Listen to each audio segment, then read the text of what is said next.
Alors vers la fin de la guerre, les bombardements ont été de plus en plus nombreux. Et à ce moment-là, nous n'habitions plus chez mes grands-parents, nous étions à Saint-Étienne, chez ma mère, et nous étions dans une petite école pour les ingénieurs de la compagnie dans laquelle ma mère travaillait. Et au fond de la cour de récréation, il y avait des fossés qui avaient été creusés, recouverts de planches et de terre, et qui servaient d'abri. Donc, dès qu'il y avait des bombardements, tout le monde se cachait et partait dans les abris. Alors, vers la fin de la guerre, un jour, nous étions dans cette petite école, et à 11 heures du matin, l'alerte a sonné, ce qui était tout à fait inhabituel, parce que généralement, c'était le soir et la nuit. Alors, immédiatement, les institutrices nous ont fait lever, partir, et nous sommes partis dans cet abri au fond de la cour de récréation. Et là, on a attendu la fin de l'alerte dans le noir, avec seulement des petits filets de lumière qui passaient à travers les planches. Et tout d'un coup, je me suis souvenu que ce jour-là, ma mère devait partir voir mon frère.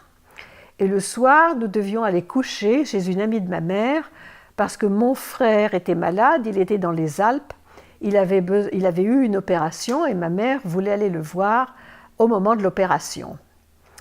Et quelqu'un est venu dans l'abri en disant « c'est la gare de Saint-Étienne qui est visée. Ils vont anéantir la gare de Saint-Étienne. » Alors à ce moment-là, j'ai pensé que c'était fini.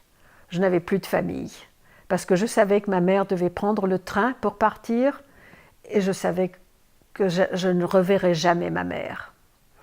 Le reste de la journée a été une agonie. Je l'ai dit à mes institutrices, qui ont essayé de me rassurer, et qui m'ont dit « mais ta maman était probablement déjà partie au moment de la... à quelle heure est-ce qu'était ton train, son train? Est-ce que tu es bien sûre qu'elle devait y aller aujourd'hui? C'était pas demain. » Peut-être qu'elle a décidé de ne pas partir à la dernière minute, elle a peut-être pensé que ça pouvait attendre. On a essayé de me rassurer, mais je n'étais pas rassurée du tout. Alors à 4 heures, en sortant de l'école, l'amie de ma mère était devant l'école et elle nous attendait. Alors ça, j'étais sûre quand je l'ai vue qu'elle allait m'annoncer la mort de ma mère.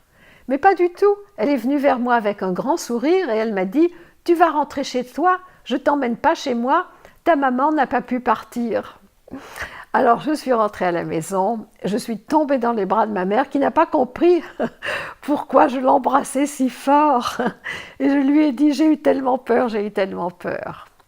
Voilà.